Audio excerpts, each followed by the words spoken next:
presented with something that pretends it's difficult. Let's just see where this takes us. So it tells us that y is equal to this. Okay? Then we are required to prove that dy dx can take this form. If x is greater than 1.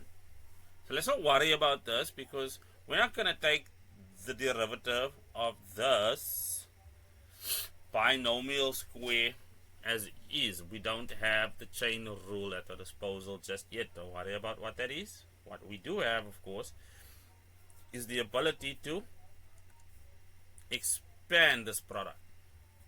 So that'll just be x to the power 12, because x to the power 6 all squared is the first one. Then it's the first term times the second term times 2, so we'll have minus 2x to the power 6 plus 1. So that part is quite simple. Now we can take a derivative of this. Okay, don't worry about this just yet.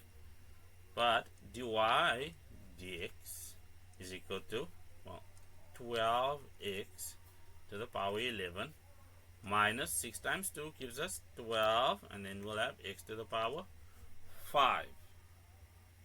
Now we need to take this term and see what we can do about turning it into that.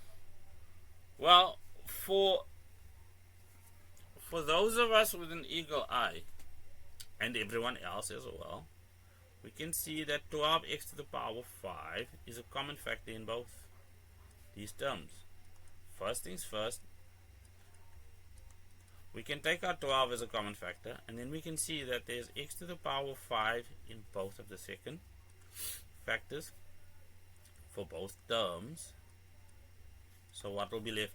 Well, if we look at this one, 11 minus 5 is x to the power 6, and of course anything divided by itself is equal to 1. There we go.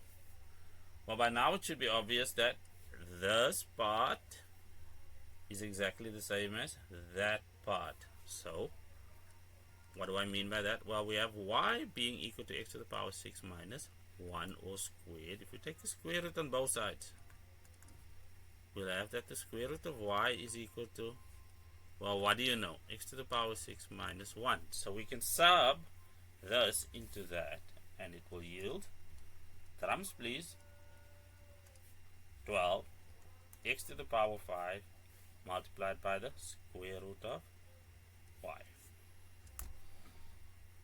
Right, so the ghost of almost difficult has been vanquished.